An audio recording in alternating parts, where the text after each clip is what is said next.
Hello there, and welcome to Beyond the Business Suit, the podcast that gives you the inspiration and information to help you thrive at work and beyond.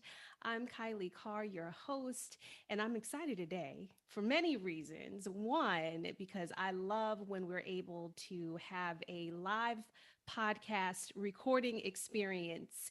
And I have been wanting to interview this guest for years now, years. And finally, the day is here. The day is here.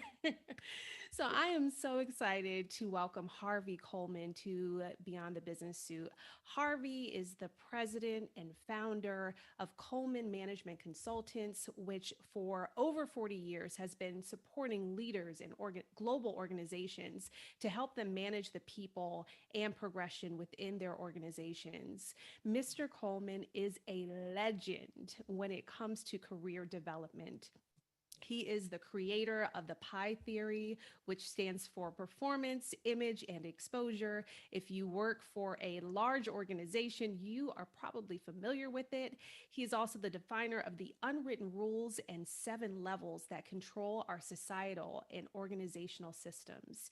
He authored the book Empowering Yourself, which gives a blueprint plan on how to avoid the glass ceiling, and it has been read by countless leaders from around the globe. So I'm going to stop talking for a moment and welcome Mr. Harvey Coleman. Well, thank you so much, Kylie. And hi, everybody. Uh, Hope all is well, and thank you for joining this discussion. I'm excited about it. Wonderful. Well, I shared some of the highlights from your bio, but I know that that does not do you as a person justice. It is just a fraction of who you are. So when someone asks you to describe yourself, introduce yourself, how do you do that, Mr. Coleman? Long-winded and very difficult. I tell you, I'm an old dude. I go back to I was born in 1940, and those were the Jim Crow days. I remember growing up. We had colored. Thursday was colored night at the skating rink. Friday was a colored day at the community swimming pool, and we couldn't sit in many of the restaurants. And I guess I became active very early. I was arrested twice at sit-ins. I've had 3 crosses burned on lawns of 3 of my homes that I moved into. I was a Mississippi Freedom Rider. I was at Dr. King's speech in Washington. I had the chance to train Andy Young when he was mayor, and his staff and his cabinet when he was mayor of Atlanta. And I really very special honor. I was at the first 2 meetings with Coretta King when she was planning the King Center. So I became active very early.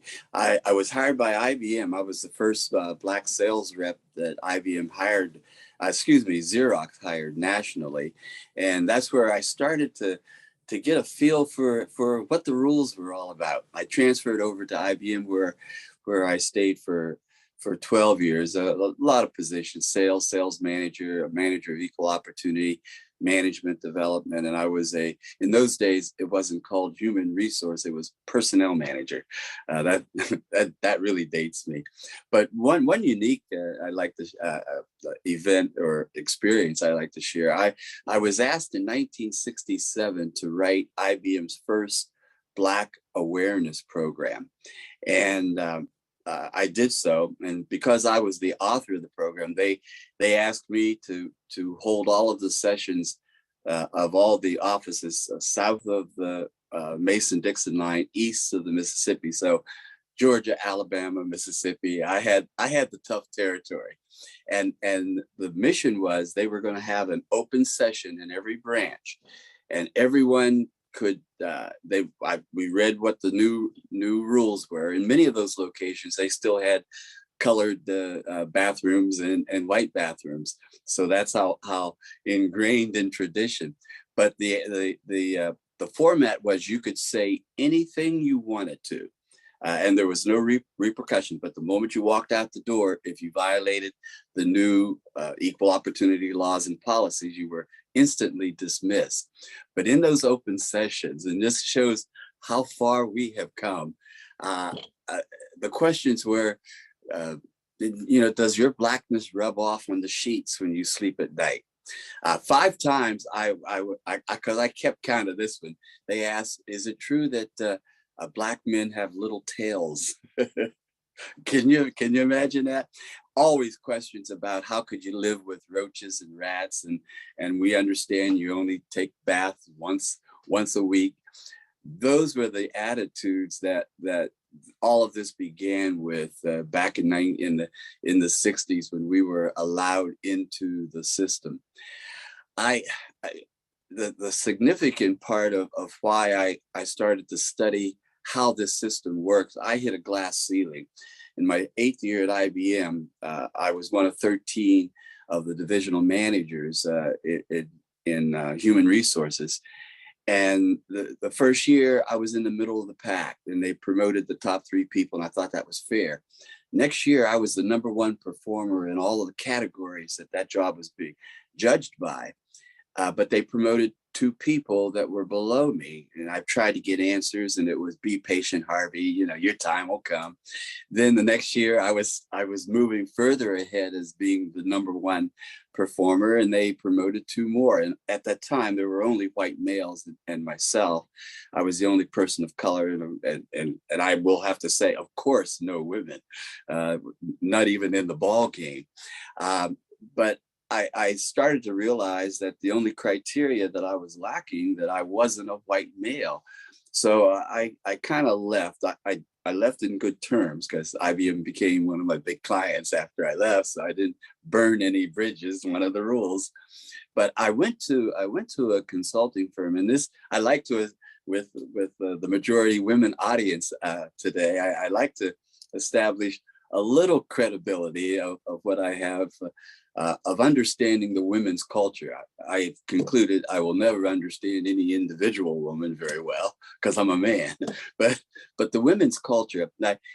When I wrote the Black Awareness Program, 2 women, white women, wrote the Women's Awareness Program, and they had so many calls that they thought, well, there's a business here. They moved up to New York. But it was during the rioting of the early 70s, and organizations were more concerned about the Black issues, because Blacks were burning down their cities, and so they hired me to start the minority consulting division. And for 3 years, I was the only male with 32 women. What an experience that was. But it was during the women's revolution. I had a chance to meet Gloria Steinem and Betty Friedan and Helen Gurley Brown. So I was very much in the middle of that revolution. Our company, this also shows how far we've come. The company was so unique that we had a 20-minute spot on 60 Minutes, because no one in the country could believe that any organization would actually spend money to train women to be managers, because everyone knew at the time women could never manage men, so it was considered wasted money. It was, and that's how far we have come.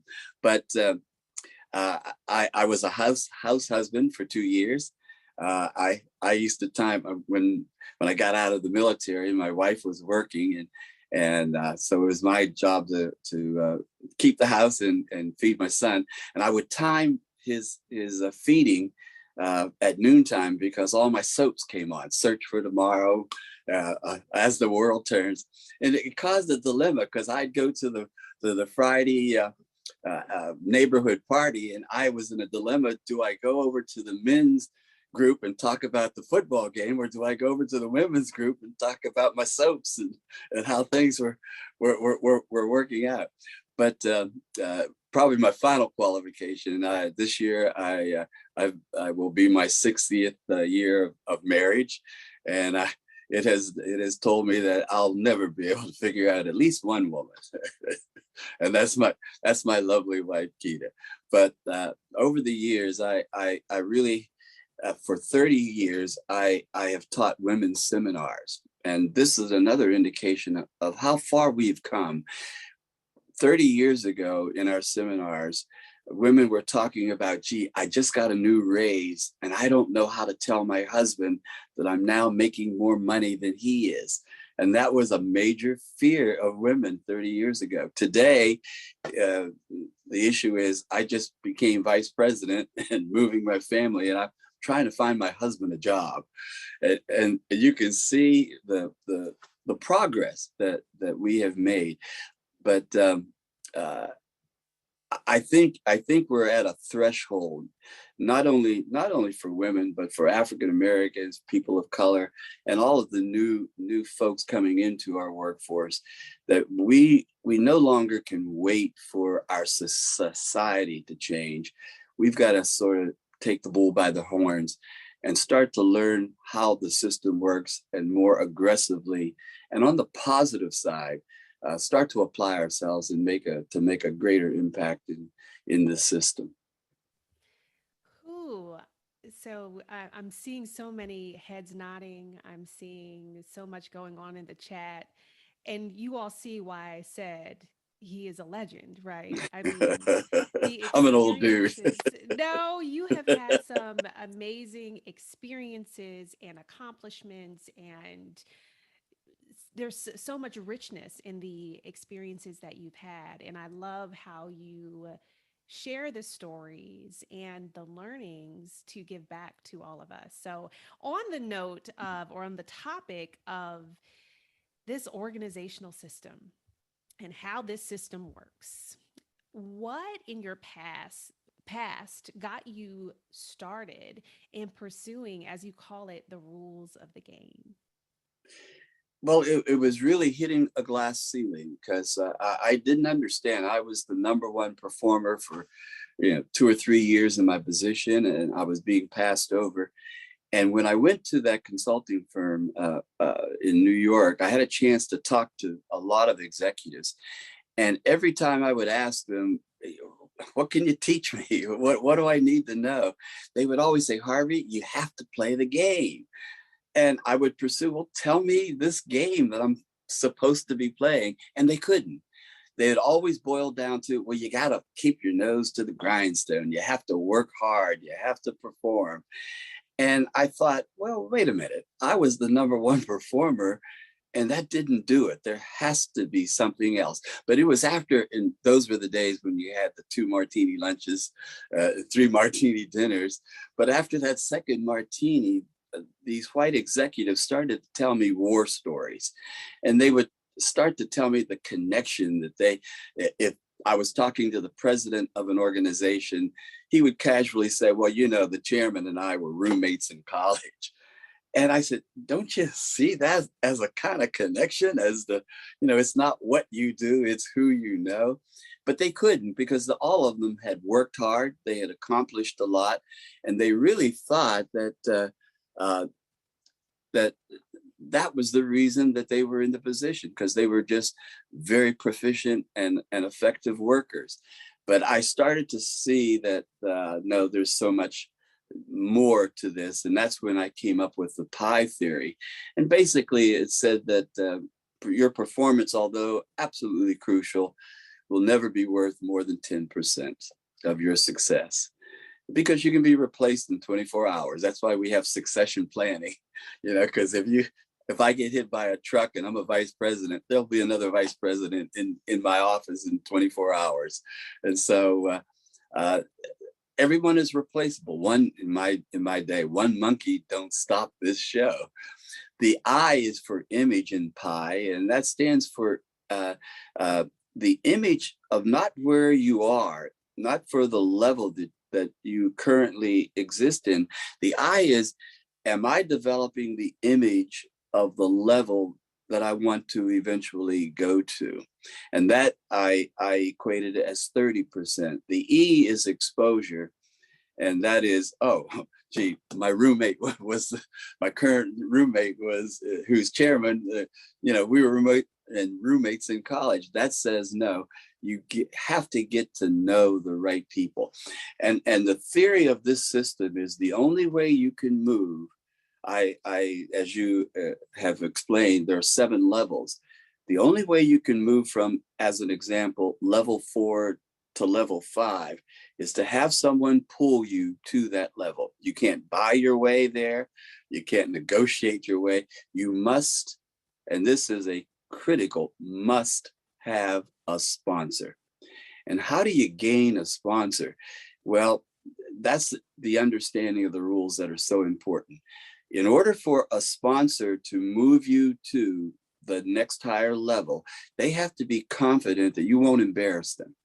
Meaning, if I bring you from level 4 to level 5 and you now have to interface with a group of junior executives, you have to be able to communicate with them. You have to be able to relate to what they do, their lifestyle.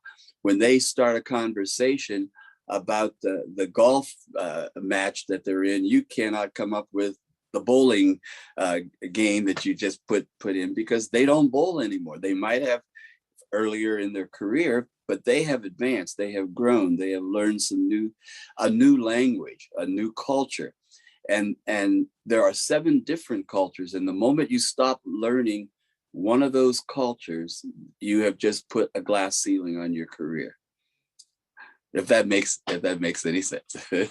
Oh, yes. I know, I saw Lala had put in the chat that sometimes, like anytime she hears playing the game or glass ceiling, she cringes because, like, why are we playing games as adults? Why are we playing games?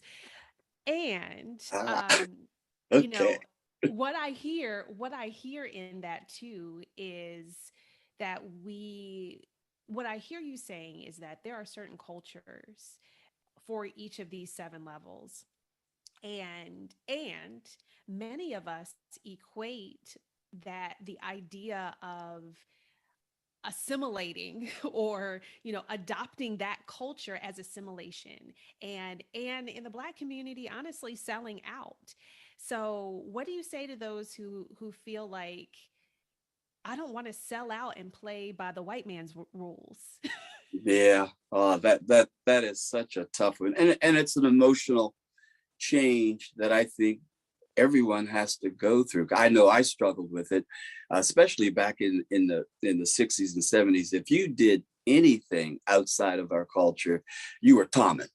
You were an Uncle Tom. You were selling out. And that to me is where the term crabs in a barrel, when we saw any one individual trying to better adapt to the system, we thought that we have to pull them down by labeling them with those, Uncle Toms and selling out.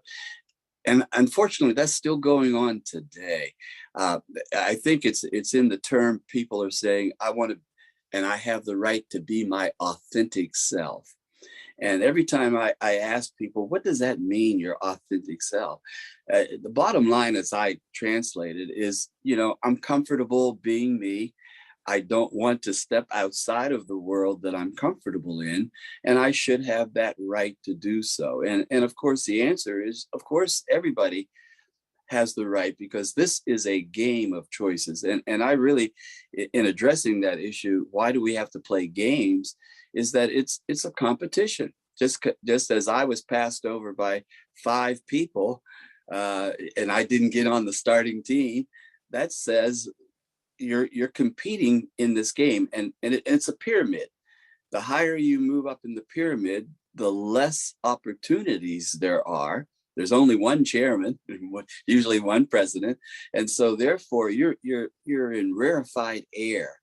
And also, the higher you go up, the more experienced those people are. And so if you don't put it in the mindset that I'm competing, uh, which is the definition of a game, then you're probably not going to be as aggressive as you're probably not going to learn all of the fundamental things that one needs to compete at that higher level. I things are changing, if I may. From the executive vantage point, we see that change. Executives are becoming so much more open. We now have executive mentoring programs. And that says executives are willing to give up their time to bring people of color under their wing to hopefully share some that information that will help them. So that's a sign that they're starting to open up. We also have uh, talent development departments.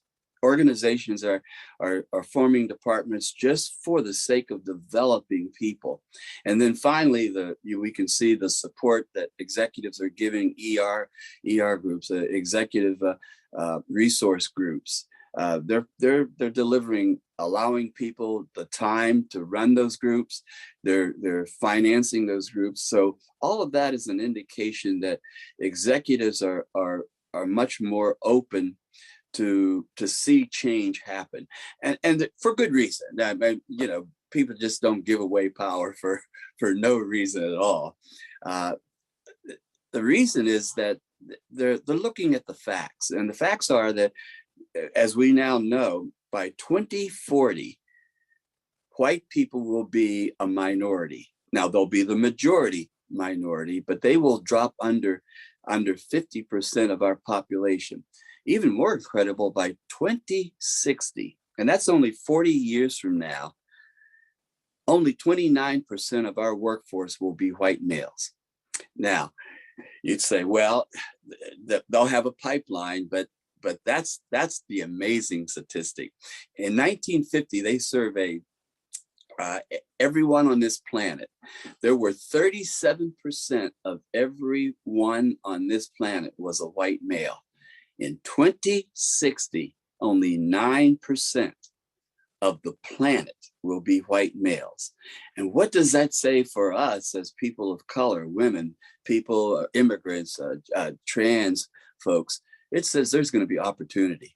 White males cannot fill the executive positions. There won't be the numbers. So that's where now our responsibility, if the executives are realizing we must develop people of talent, of color, women, and the reality of our workforce, it's now up to us as individuals to say, what can we do to prepare ourselves for this opportunity that obviously is going to be available?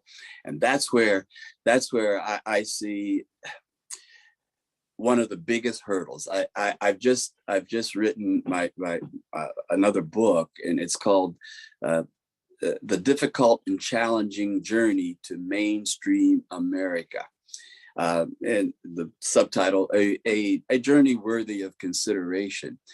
And what it addresses is that whole theory of we're playing in a white man's game.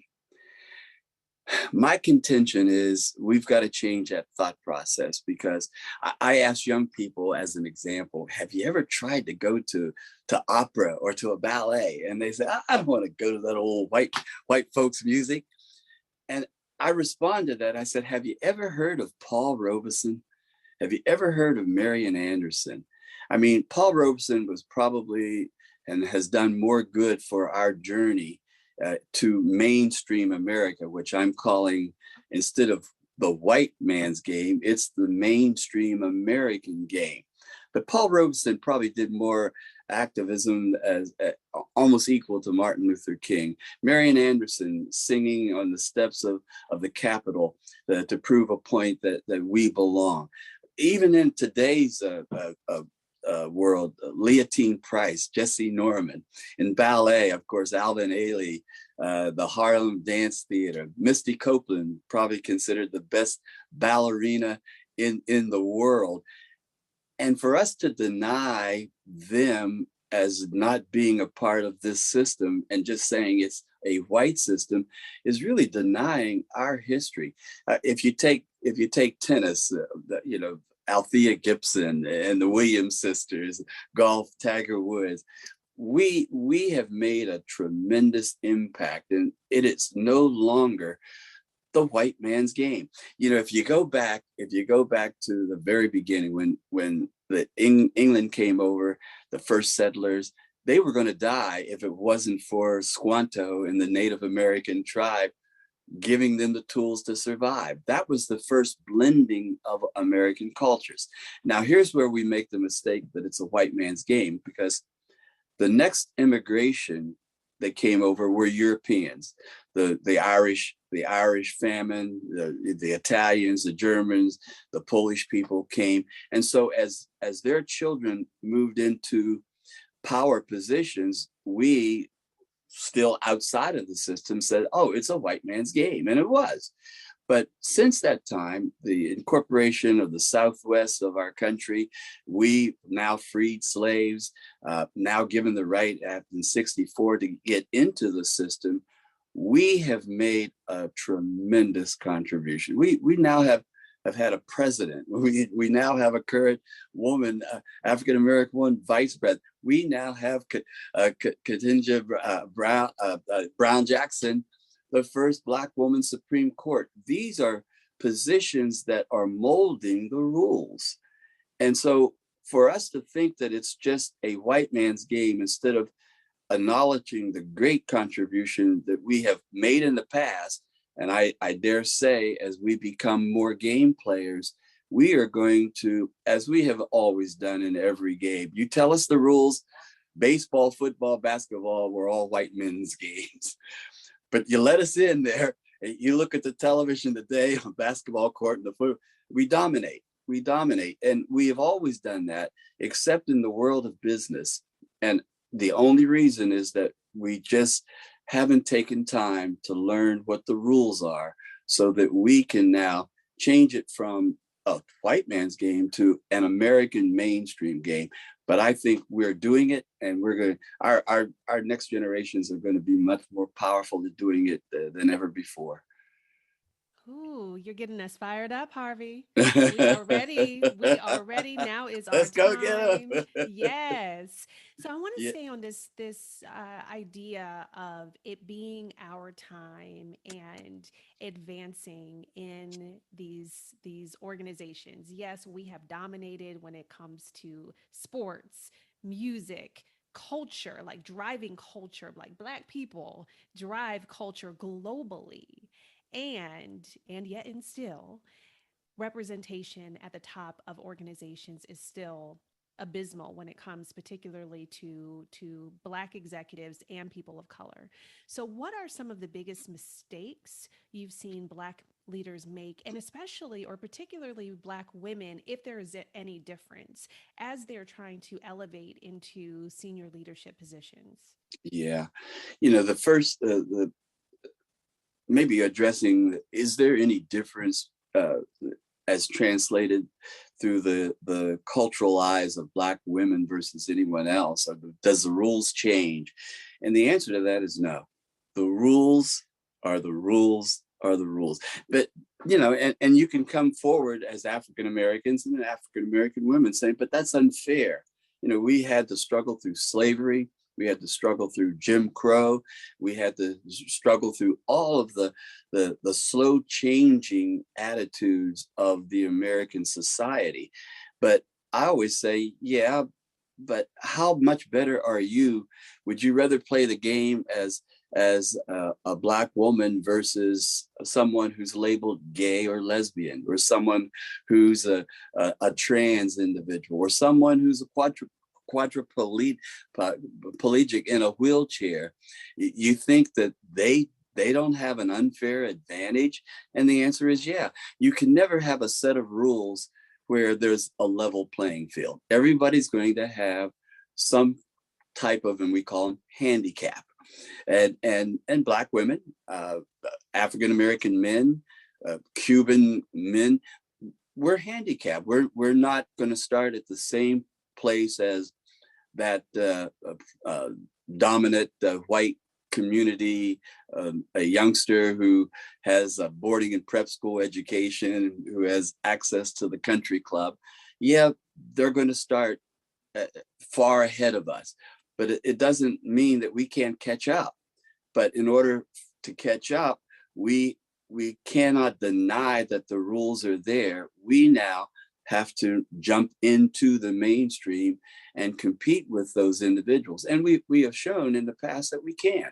I just named some of the top positions in our nation that control power, and they're controlled by African American and many African American men. I have in this book I designed a 6-step formula as to where a person can decide where their community is and where they are as an individual. Because step number one is every cultural group has always come together in a geographical area. Now, we place Native Americans physically on that geographical area. We call them reservations.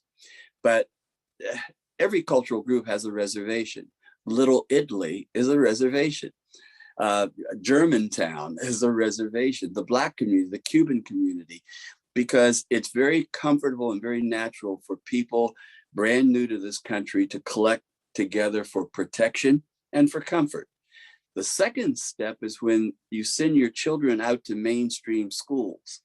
Now they're getting a touch of mainstream America, and they bring some of that back into that cultural community reservation. The third step is when you go out and get a job in a mainstream company. You now have to work beside, gee, this person beside me is Jewish. This person over here is a Muslim. This person is gay. This person is white, black. You now are starting to get a feel for what it's like to actually be in mainstream America. The fourth step is when you have enough money and you move out to suburban America. And that's where many of us are in the African American community, because we're making enough money to buy that house in suburban America. But I always say you're still in level 4. If I go to your party Saturday night and everyone at your party, in my case, are Black folks, well, I have moved physically off the reservation, but I still could be in a mental cultural reservation. If I go to your home and you're gay and everybody at the party are gays, you're still culturally in your group mentally. That could be, and white males, by the way, have the largest mental cultural reservations. You go to most white male groups, parties in the suburbs, there'll be no one other than whites at that party. So they're still mentally in a cultural reservation. The fifth step, and this is an important one, is when I go to your home Saturday night and you have a party and you have a Jewish person there, a white person, a male, you have a gay person, you have a more representative picture of what the reality of our society is. That says you are getting personally more comfortable with the people you're going to have to work with in the boardroom. Because in the boardroom, you're going to be with women, whites, blacks, gays. And if you haven't learned how to be comfortable with them socially, you probably are not preparing yourself. The final step, and this is the big one, is the 7 cultures that if I'm not willing to let go of my bowling league to join the golf league or the tennis league or the bridge club or go skiing, what I'm saying is I still don't mentally want to push the boundaries to prepare myself for the activities that I'm going to be expected to do, or at least to talk about once I am a candidate for the C-suite. And that is nothing more than keep expanding my cultural growth, because everybody has to do it. There is no one, white, black, woman, man, gay, straight, that does not eventually have to play by the rules of the level that they say they want to go to. That is really powerful. Thank you for walking us through that, because to your point, a lot of us see the even the acknowledgement of or the idea of adopting or learning about golf or tennis or some of these, or the ballet, the opera, as again as outside of our culture. That is what coming from the African American culture, that is what elite white people do, right? Yep. And so, and I'm thinking, what about that, white American who maybe grew up in poverty? They still have to adopt the culture of that level. Now, one thing that I notice a lot when we get to these conversations, especially, the idea of selling out conversations, there's some resistance, because it's like, why do I need to do that? Why can't I just be me? And what I want to offer is these are choices. We're talking about organizational structures. We're talking about especially our corporate structures that have been created with this in mind. Like, these are the rules of that game. You don't have to play by those rules. I mean, if you want to advance in those There you go. environments, these are the rules of the game, but you don't have to be at level 7. You can There you go. decide to stay at level 4. Yep. And make a valuable contribution. I mean, so if you decide that's where my happiness is, please, that's what you should do. But to be happy there and not pine about the fact, gee, I wish I could have been in the C-suite, because everybody can who wants to be. You just have to pay the dues to get there, as we do in every competitive game. If you're not willing to learn the techniques and go out to practice and put hours and hours into it, you're probably not going to ascend to the highest level of any competitive activity.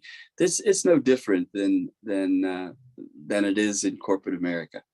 They have a lifestyle, they have a culture, and we have seen that women can adapt to that culture and become CEOs.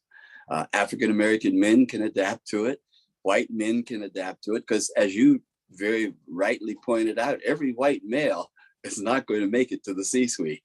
There are going to be many white males still in their bowling leagues, still in their factories. And by the way, they can be happy. And they don't want to be in the C-suite. But that same choice falls on every one of us.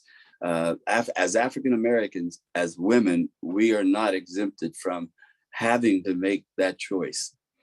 But when you make that choice, there's some dues to be paid if that choice is, I want to move my career in an upward fashion. Yes. Well, I do want to open up for some questions in a bit. So if anyone has any questions, feel free to put those questions in the chat. We'll try to get to as many as possible in our remaining time. But I have one more question for you, Harvey. And I would love for you to share with us, how do you relate the successes in your life to and tie those into the pie theory? So, I mean, some people may say, "Oh, okay, well, you came up with the rules of the game, Harvey. Are you in level 7? Are you staying in level 7? What's going on?" Hey, I'm hanging out here with the 7 folks. Yes. No, Well, you I know know that you were at the theater the last time we talked, so, or on your way to. yes. Well, thank you for that question, because early on, when I started to teach the game 40 years ago, that was the number one question. Well, if you think you know all the rules, why aren't you in the C-suite? And I made the conscious decision that my credibility is going to be directly related to showing if it works or not. And just a couple incidents that I can remember. Um, uh, I guess I remember in IBM, going back to my IBM days, it was normally 6 years to go from an IBM sales rep to an IBM sales manager. And I mean, it was almost carved in concrete. And I was my third year as a sales rep, and I was skiing in Aspen. I was trying to learn some of these activities. I went skiing in Aspen, and we had a whiteout, which meant the snow was coming down so heavily in the morning, you couldn't ski off down from the mountain. And I looked across the chalet, and there was Tom Watson, the chairman of the board of IBM. And my friends were saying, "Go over and talk to him." I said, "No way, I'm not going over here." But after a couple hot buttered rounds, I got the courage. I walked over and I introduced myself. I said, "Mr. Watson, I'm a salesman in Philadelphia. Just thought I'd introduce myself. He said, sit down, sit down. We had about an hour talk. And in 3 months later, I was a sales manager. And that 45 or an hour talk that I had exposed, got him comfortable. I guess he figured, well, if this guy is skiing out here in Aspen, he could be a pretty good guy. Another, and just an idea. When my children I moved to my current home location because it was right next to the number one rated school in Georgia. And I started to find out some of the advantages that private and boarding school had with children. And it was mainly the arts. And so I asked my children, do you want to go to boarding school? Of course, they said, no, because they were all so much involved in their current school activities. So I said, okay, what do I want to do? I took away all of their allowances. And I said, you could have $5 if you watch a PBS special that I approve of. You can get $10 if you go to a musical, $15 for a ballet. The symphony was 15, the ballet was 20, and opera was 25. You can make big bucks if you go to an opera. And the second day, I took the family to the symphony. At intermission, a gentleman asked me, aren't you the family that was up there last week? I said, yes, yes, we are. He said, well, what do you do? And he was an executive for the Southern Company. He said, at those times I was dealing with diversity training. He said, we're trying to find a company. Why don't you come talk to me next week? In 1 week, Georgia Power, Alabama Power, Mississippi Power, and Louisiana Power was my new accounts. I was playing golf in a charity tournament and had a chance to ride on the cart with ex-Senator Sam Nunn. And he asked me, what do you do? And at the end of my explanation, he said, you ever do any work with Coca-Cola? I said, nah, could never crack that account. Well, Monday, the senior executive VP of HR called me up and said, somebody wants to talk to you. Coca-Cola became my account. I was playing bridge, and the consul general of Atlanta was from England. And he would ask me, what do I do? And I told him. He said, we need that kind of work over in England. Resulted in a contract, me working with the House of Lords in England. I was flying down on a plane. I love musicals. My granddaughter said I've seen over 300 musicals. That's one of my passions. But this gentleman closed up his book as I did as we were about to land. He says, I got to hurry up home. I'm going to see a musical. So naturally, we had a great conversation. But when we landed, he said, do you play tennis? I said, yeah, I do. So, well, we have a foursome we had for 8 years, and one of the people can you play tomorrow? I said, sure can. Played tennis.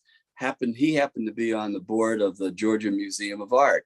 And in 6 months, I was on the Georgia Museum of Art. Just one last story. This only happened 3 years ago. I was at an Urban League dinner, and sitting beside me was the financial director of the Atlanta Ballet. And because I had gotten the start of getting interested in the arts and season tickets with the ballet, I had seen some of the great old, Nureyev and Baryshnikov and all of those guys. And we had this great conversation. And at the table, he said, I'd like for you to come and be on the Atlanta Ballet Board. And if you think about all of those incidents, none of them were based upon my performance. None of them. They were based upon, I think, me developing myself to the point where I was sponsorable and then putting myself in a position, exposure to a person who could pull me up to that next level.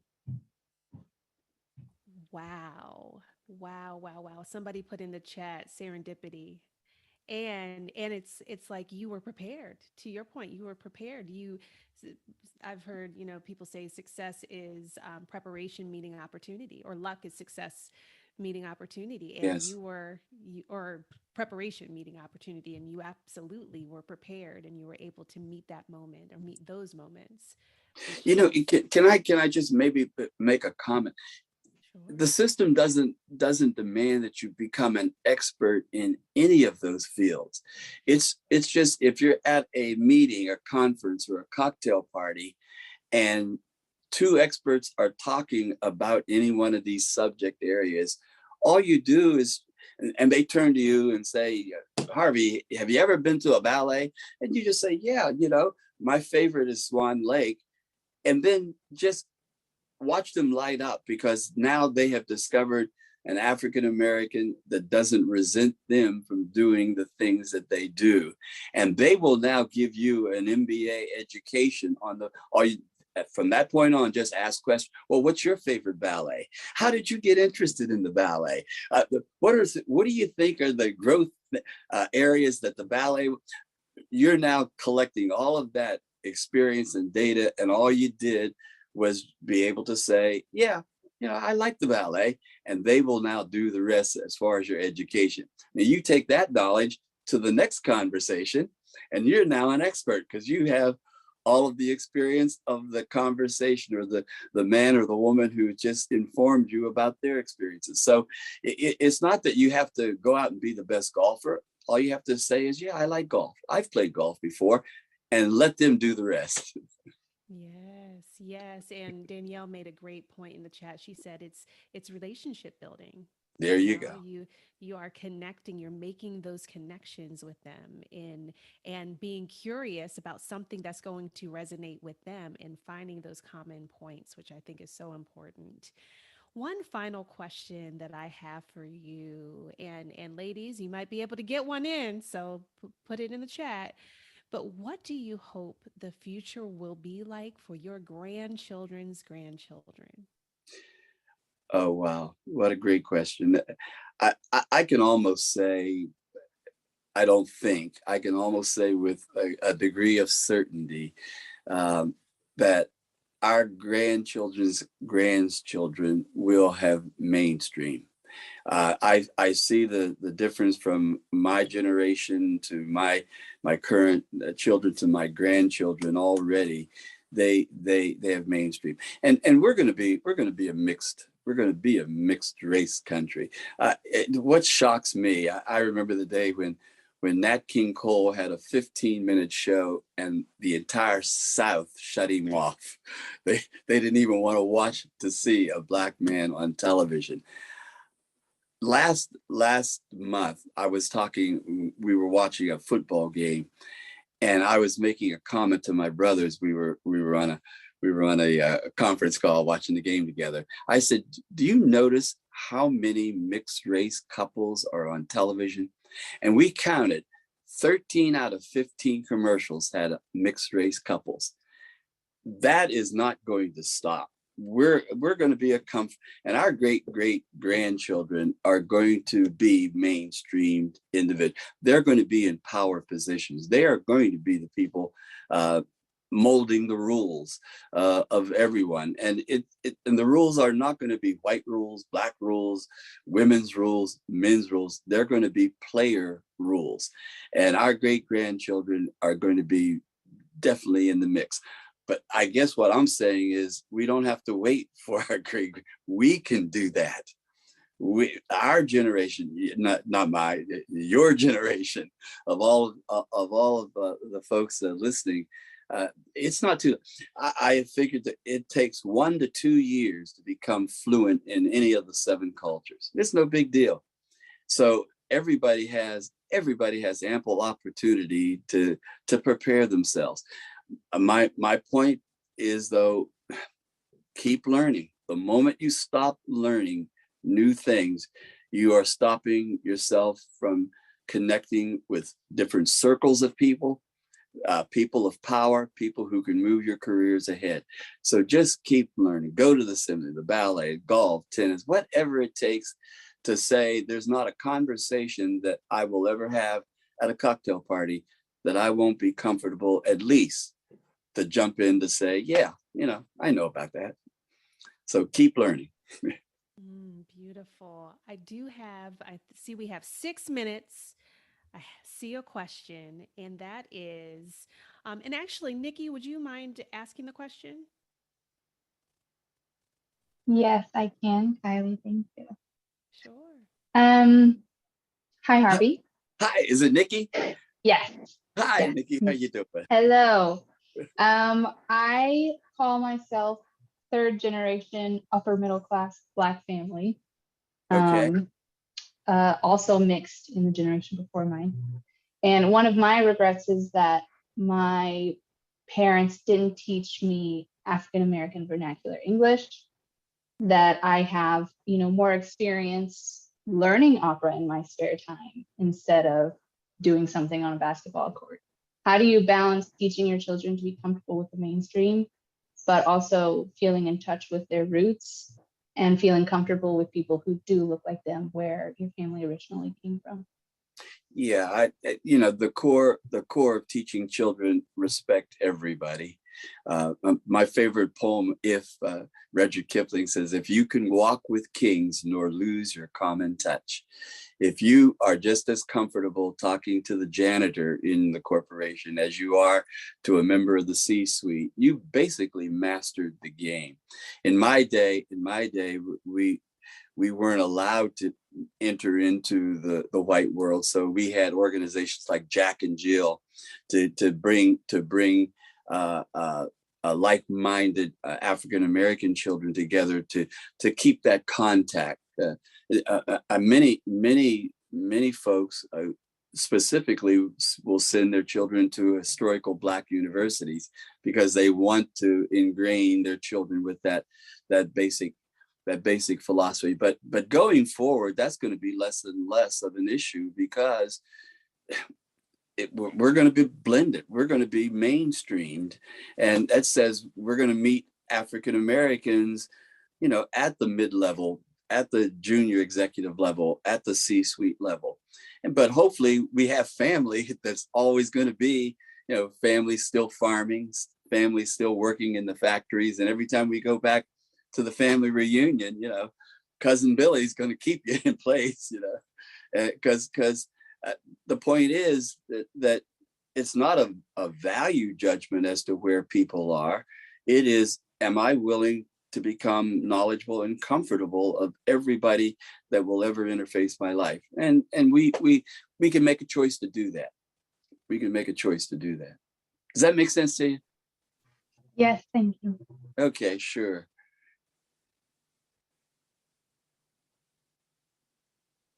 This time with us, sharing your wisdom and insights. For those of you who have not read Empowering Yourself, definitely read that book. Harvey, when is your next book coming out, and how can we get our hands on it? I hope in 60 to 90 days. Oh, great. Yeah. So it's written. I'm just trying to find a publisher now that. Wonderful. Well, we please send me the information when that release date is ready so I can share it with all of you, and I can't wait to read it. Well, So, thank thank you. you. Thank you. Thank you. Any final words for us?